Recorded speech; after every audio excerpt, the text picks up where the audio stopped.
Hey girl, hey, it's me, Dymond, and I am back with another video. Today's video, we are continuing with the Slay of the Week series. I'm super excited for today's girl boss, you guys. She's someone that I met years ago, and I just love seeing how she flourishes in business. She has an e-commerce accessories line, and she's based in Atlanta, Georgia. Today, we are chatting with Brittany, who is the owner of Shade911. Without further ado, let's just get into this video.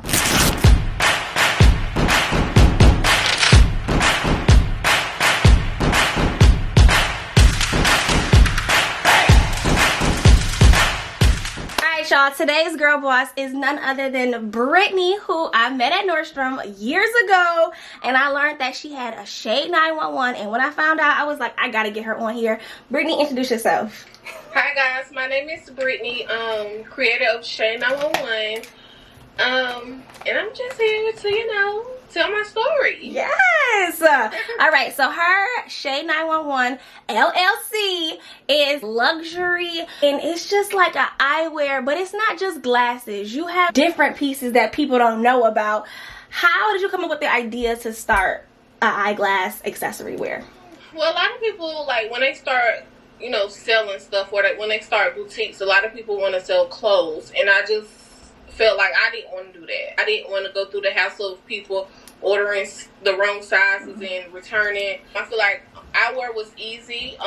It was light with the shipping. I thought about all of that, and it's just a cute accessory to add to the finishing touches. So, what is one misconception people have when starting a business? It's a walk in the park. And it's not. They feel like, oh, they about to start a business. It's about to be easy. I'm gonna be on my own time, but you have to put in work. Like, if you're not willing to put in the work, don't even waste your time going to get no LLC or creating no Instagram with your business name. Don't waste your time. Because it's not for the faint of heart. There she go. So, like I said earlier, we met at Nordstrom, and you were working at Nordstrom while you were building your business. So many people talk about how, like, having a 9-to-5 interferes with that. What do you think about having a 9-to-5 and still running a business? Well, working a 9-to-5, you're definitely not able to put all of your time into your business, but, people make time for what they want to make time for. So, after you get off at 5 o'clock, take your little hour break in between. From 6 to 12, you work on your small business. And, you just got to do what you got to do. You got to find a time. People make time for what they want. So 9-to-5, it funds your business. So if I'm not making any money in the beginning. It definitely does. I use my tax money to start my business. While y'all out here buying designer with y'all tax money, I took my tax money and I started my business. You can use your money to start your business. You have time, you have money, and it doesn't take as much as people think. People think they need to have all this stuff in the beginning, but start small and then see, because it might not grow as fast as you think. I think I started with $500. And you've built. Now you have, her website is flawless. Her brand colors is on everything. Her marketing, not even just a business card, y'all, but her marketing is like on another level. Talk about how you used your $500 in the beginning. Well, I went on one of those little Chinese websites, the wholesale websites. I bought maybe 5 different styles, and I just got started. I started my website on Big Cartel. Okay. I'm on Shopify now. I've grown. We've evolved. I started on Big Cartel with my 5 styles, and you just have to do it. Once you buy that inventory, you're not going to let the inventory just sit. You have to figure out how you're going to push that inventory. So, there you go. So, in the beginning, entrepreneurs complain how their family doesn't support. They mom, they sister, they brother, they cousin. How was that for you? Because you've been in business 3 years now. I complain about my family not supporting me. I feel like a lot of people think support is just purchasing. Support is way more than just purchasing. If they're telling somebody word of mouth, sharing a post, just passing out your business card. So I feel like my family and friends that's always supporting me. I've never had any problems in that department. But what I would like to tell other entrepreneurs is that your family and friends isn't your target market. You're not starting your business for your family and friends to shop from you. Like, that's not what your business is for. You need to think outside the box, and your mind needs to be on a larger scale. You need to try to target other people other than your family and friends. So Find your target audience, because it's not your family and friends. So y'all, not only is she an entrepreneur, no, you're a mom. How do you balance being a mom and being an entrepreneur? Girl, first me toe up, okay? I have a 6-year-old. I'm currently homeschooling. Yup. So, from 8 o'clock in the morning to 2 p.m. in the evening, I'm homeschooling. I try to get some work done in between, like on his lunch. But I mean, a lot of people think it's easy, but it's not. He's 6, so he don't want to sit down. He want to play with toys at the table. So I just have to make it work. So, and I try to take like all my product photos at home. You have to really just make it work. You have to make it work. That's all I can say. You have to make it work. Like.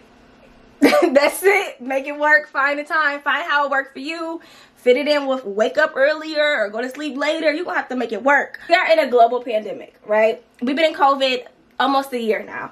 Everybody had a different hit when COVID happened. How did the pandemic affect you and your business?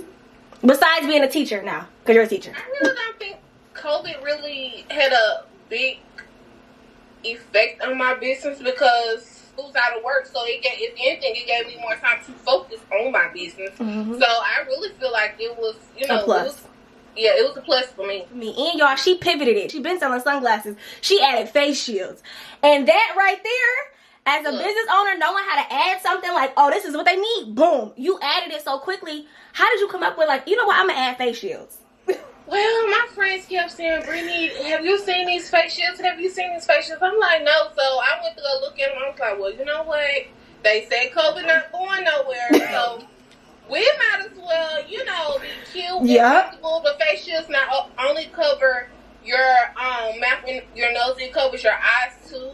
So, I mean, I have them in all colors. So, definitely check me out. Shade911. There you go. Y'all gotta learn when the pandemic happened, how can you make it to your benefit? What can you do to change it? Like, okay. So, there's so many companies that sell sunglasses. Like, nothing is new anymore. How do you stay unique?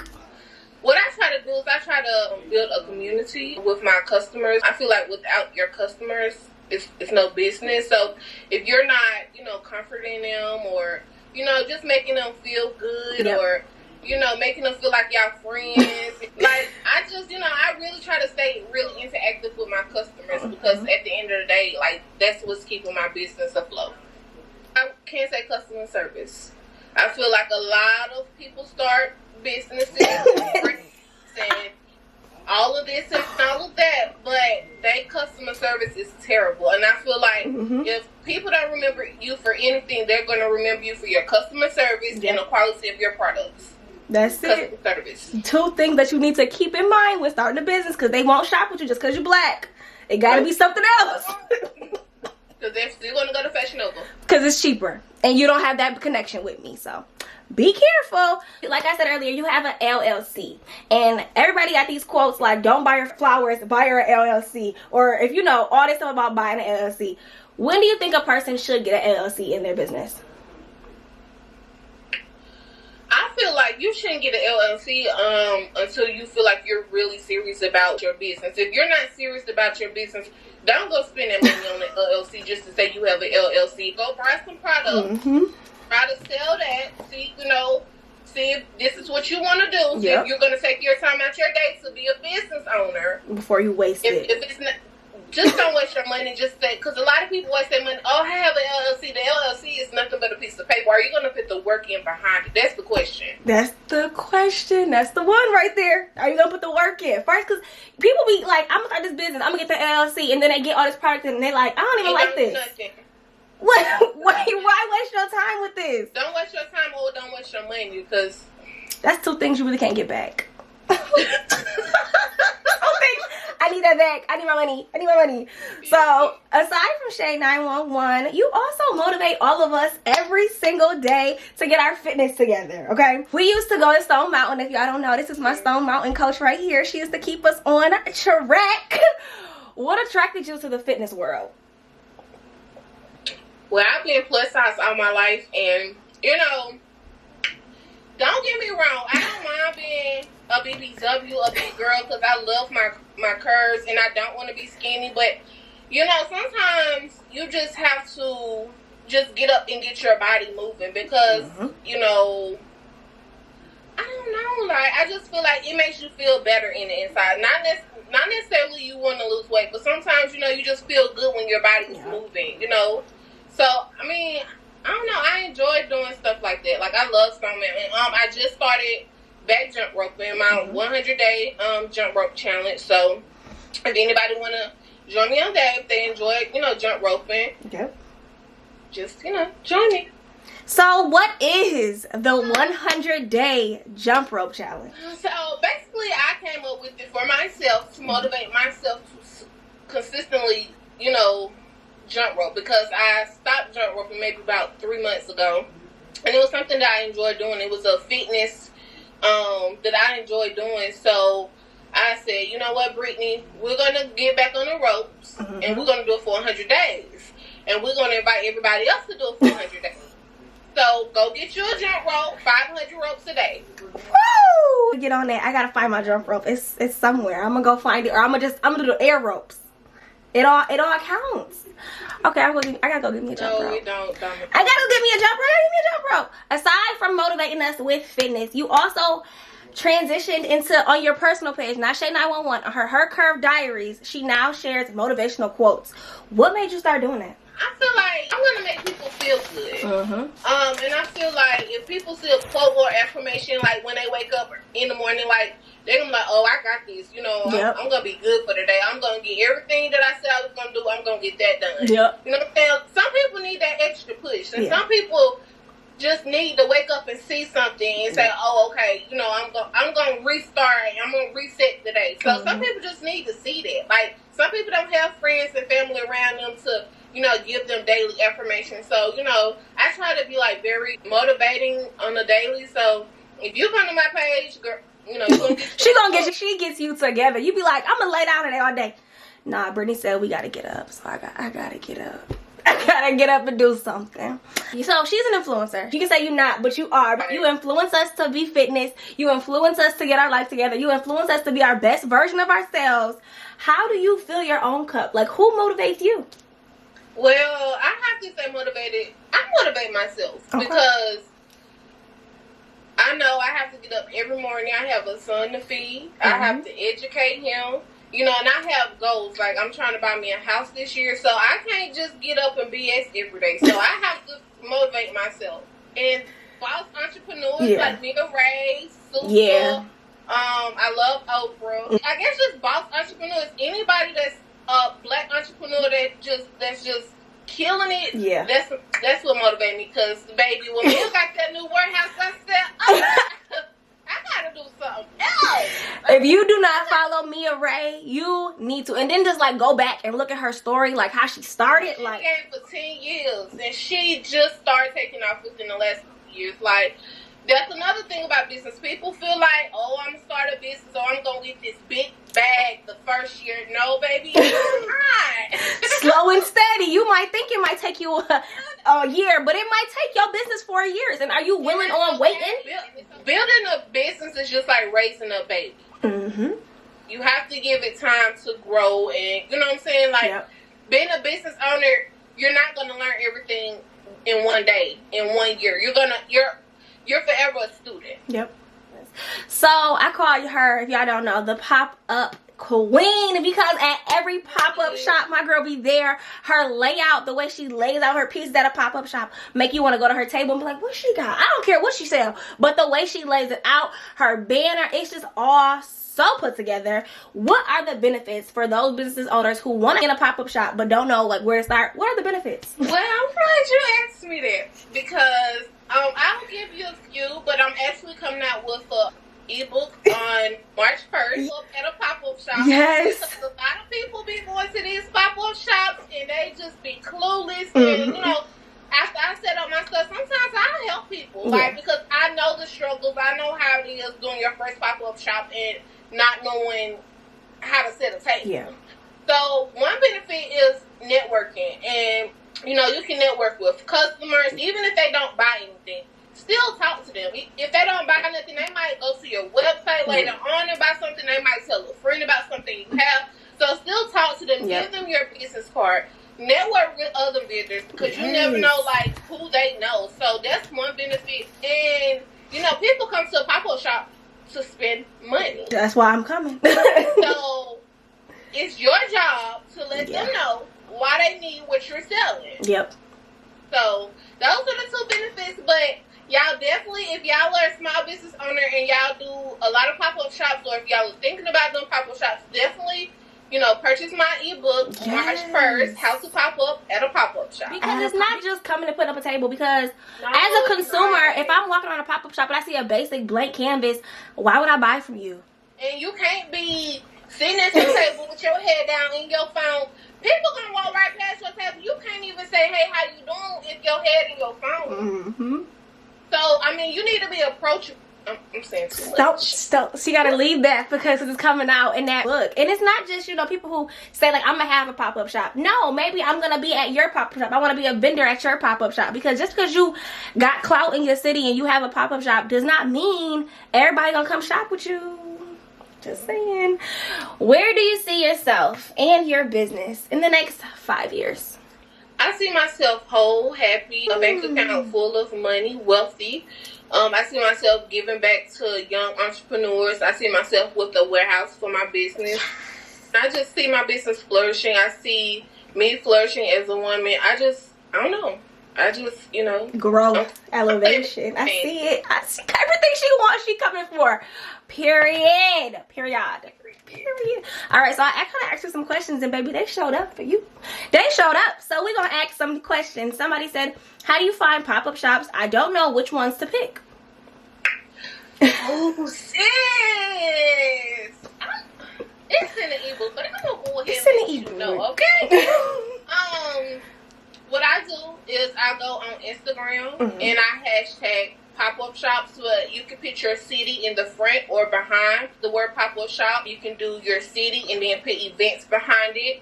I will also join like girl boss groups on Facebook. A lot of people post different pop-up shops or different events in those groups. So those are the two ways that I search it. But in my ebook, I go into a little bit more detail and visual about that. Yes, we're going to stay on this pop-up shop because you got one more question about it. Someone says, what do you think is too much to spend on a table at a pop-up shop?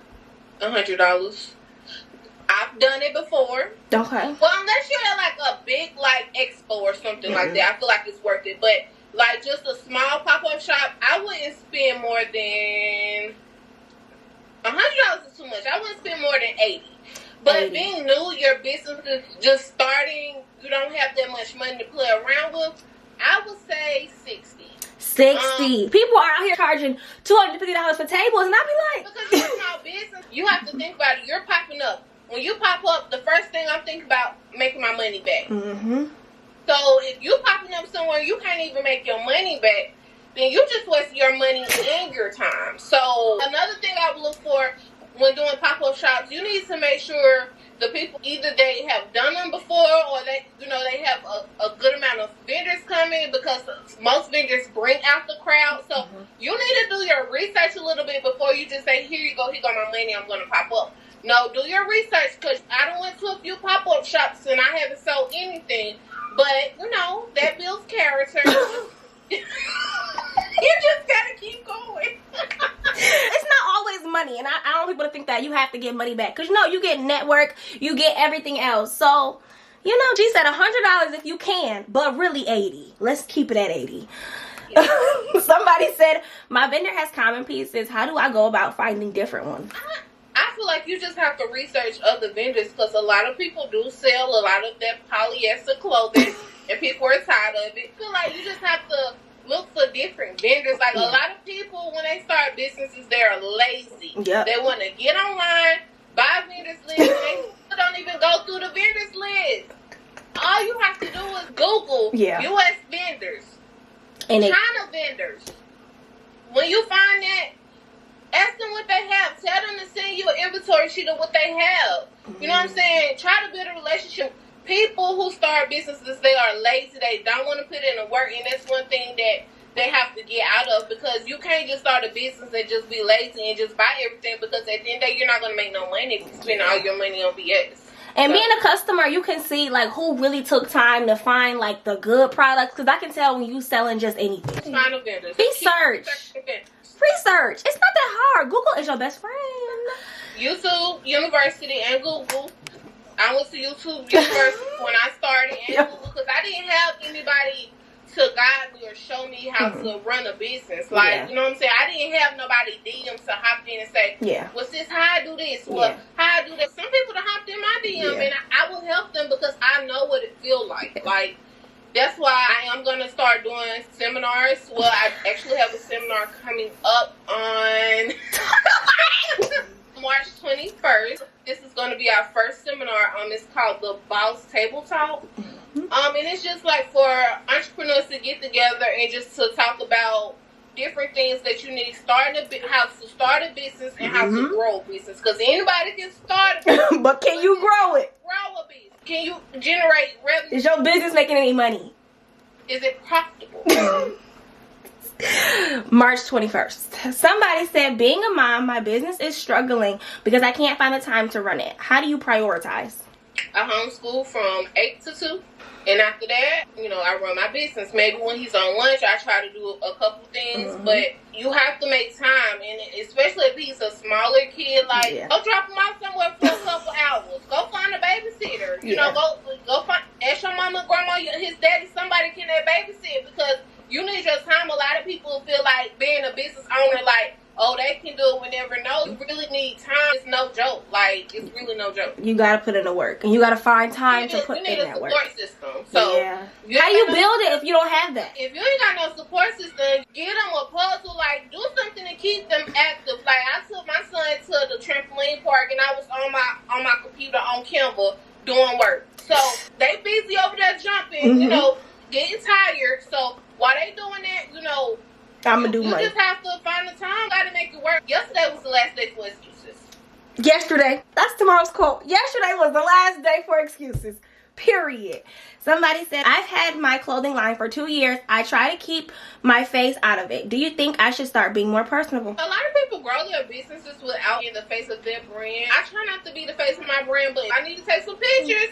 I'm gonna set this tripod up and I'm gonna take some pictures. I mean, sis, it's up to your discretion. But I mean, if you need to be, do it. You have to do more than just post on social media. Talk about it. You have to engage with people, because if you're not engaging, like, they don't really know who you are. Like, anybody can just post a 2-piece biker short set. Anybody can just post some sunglasses. They need to see behind the scenes. People are nosy. They want to see what's going on behind the scenes. They want to see the packages coming in at your front door, okay? They need to see all of that. And that's why I had to learn. That's why I had to switch up the aesthetics of my page a little bit and, do some different things, because people like to see that. So I would say engage a little bit with your customers. Somebody said, how did you find your target customer? To be honest, they really found me. I mean, I put out what I had to offer. Yeah. I saw the customers that was purchasing it. I also saw people that was liking my stuff and, following me. So I engaged with the people that was liking and following my stuff. So they kind of came to me, and we just kind of been building a connection. Yeah. Like, we're in a relationship. But that's why you looking at your analytics, looking at, like, who is this? You have to pay attention to that type of stuff. Yeah, you can't just say, oh, my target customer is from age 18 to 25. No, you have to know, what do they do on a daily basis? What do they enjoy doing? What do they go out of town? Do they go on vacation? Do they walk their dogs in the park? What do they do on a daily basis for you? So that's how you will figure out how you're going to target your customer. That's it. That's all. Somebody said, everyone says my prices for jewelry is too high. Should I lower them? What I will say is factor in everything. What it costs for your shipping supplies, down to the packaging, everything. Factor all of that in. And if, you feel like, you have a little bit of budget to cut it, I would cut it. If not, you need to target a different audience. Because maybe you're targeting the wrong people. Maybe you targeting, like, you know, college students, but your prices might be, you know, adults who have a disposable income for your jewelry. Somebody said, how do you find time to do 100 jump ropes with being a mom and a business owner? Who makes time? You gotta make time. Look, when I left my house, I had to go to the post office, go drop my son off at my mama's house for a couple hours before she went to work. I went to the gym, and then I went to go do my 100 jump. People make excuses for everything. You got time to sit and scroll on Facebook, TikTok, Instagram. You got time to take 30 minutes out your day to do 100 jump ropes. Join the challenge. It's not that hard. You can break it up. So go outside on your back porch, your balcony. Look, y'all, put on some ratchet music, something. You know, you have to get motivated, okay? Nobody gonna motivate you unless you get up and do something. Right, like you can sit and watch somebody's stories on Instagram every day of somebody working out. But until you know what I'm saying, until you realize, okay, now it's time. Can't nobody motivate you. Can't nobody force you to do the work. You gotta get up. You have to get up and do it. Like, you can make time. You make time for everything else. You looking at that boy Instagram page. I know you are. You looking at the girl he messed. You looking at stuff. While you talking to your friends about what such and such got such and such Valentine's Day, you could be outside doing them jump ropes. Y'all kill me. Okay. Somebody said, what's one of the biggest mistakes you made in the beginning? I would say marketing. Like, I really didn't know too much about marketing starting a business. Marketing is really like the other half of business that a lot of people don't talk about. Mm-hmm. So I would definitely say marketing, like, because you got all this inventory. You done bought all this inventory. How you going to push it? Mm-hmm. So I would definitely say marketing. We already talked about this a little bit, but somebody asked, how do you find events like Magic? I want to start going to some. Last year was my first year going. My friend had actually told me about it. But yeah, it's Google. Wholesale trade shows. U.S. trade shows. Google. Y'all just don't be wanting to do the work. I'm convinced. I'm convinced y'all lazy. Y'all, I'm not saying Google just because I promise, like, if you take the time before you ask somebody a question or before you have somebody DM and ask somebody something, just take the time and try to Google for at least 30 minutes. And then if you can't find it after 30 minutes, then yes, but Google. And if anybody have any questions for me about anything, like, y'all can hop in my DM. Like, I got time. She got time. Yeah, I got between 8 and 2, only that. Somebody said, I love how you do your own product photos. How did you get them to look so good? Ooh, honey, girl, I had to invest in me a new phone. I had to get 12 Pro Max. And I bought this expensive phone. I went right to the dollar store and got me 2 white phone boards. Ooh. And I got me a ring light. And, you know, it's just about positioning. You got to play with it. It ain't easy. You got to play with it. So, a good phone. And then editing. You can play with the editing on your phone. And then a good lighting. So, yeah, that's what I try to do. Yes, lighting, editing. Research what you want to look at your product to look like. Somebody said, when do you think you should rebrand? Well, I've tried to rebrand a couple times. If you feel like it's time for you to grow, or I would just say if you feel like you're ready to target a different audience, because I feel like now I want to target a higher target market. Mm-hmm. So yeah, I feel like if you want to target a different audience, or if you feel like it's time for you to grow, then you should rebrand. Somebody said, do you pay for ads? If so, do you think they work?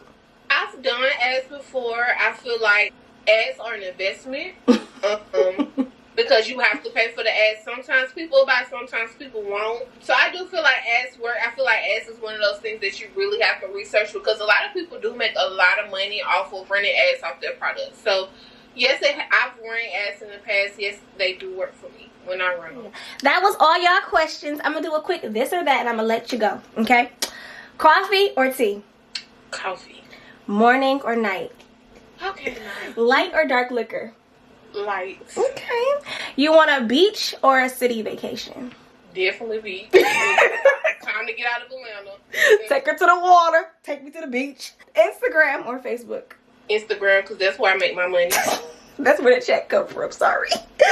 R&B or hip hop? R&B, because you know I love Mo. This last one, wealth or love? I'm gonna say wealth, because a lot of people choose love, and most of the time when you're in a relationship, people seek the wrong thing. People seek love when you should seek respect. So I'm gonna say wealth and respect. Wealth and respect, not just love, because love ain't enough. Love, cause you. I can love you, but Oh yeah. Love will pick up some dangerous situations. Okay, love to have doing. it don't be love, it be lust. Okay. What final thoughts do you have for the people? I would just say, don't rush the process. Enjoy the journey, because you know, at the end of the day, like, you're growing a business and it has to have time to grow. Like, you're not gonna know everything day one of starting a business. Like, give yourself time. Just because you see Jada over here making $2,000 or $3,000 a week for her business, don't be discouraged because you only making $200 or $300. Give yourself time to grow. If whatever you're doing not working, readjust and then move in a different direction. So I mean, I would just say don't rush the process. Just, you know, figure out what works for you. Mm-hmm. What works for you? Because what works for you might not work for homegirl over here. So yeah. So we left excuses in yesterday, and don't rush the process. Thank you so much, Brittany, for doing this. I'm super excited I got you on here, y'all. I love her. We met at Nordstrom. We really friends for real. We built a friendship because I just like being around people who just make sure you on your stuff. Who wants to be around lazy, broke females? It's time for me to head out. You know, but keep killing it. Keep motivating us, y'all. She has a 100-day jump rope challenge. I'm going to leave her business page and her personal page, her Curve Diaries, Shade911, all down below. She has a business seminar coming up, and her ebook is dropping on March 1st. Period. Okay, if y'all have any questions, just DM me. Bye. All right, you guys, that does it for my talk with Brittany. I had to put on my Shade911 so y'all can see some of this. I have like 4 sunglasses from her. I just love hearing her story. I love chatting with her because every time I talk to her, y'all, I'm more motivated. Like, I'm more pushed to get on my stuff. I hope her story inspired you. I hope you got some gems because she definitely dropped some. Make sure you like, comment, and subscribe, and connect with Brittany over on Instagram. I will see you in my next video.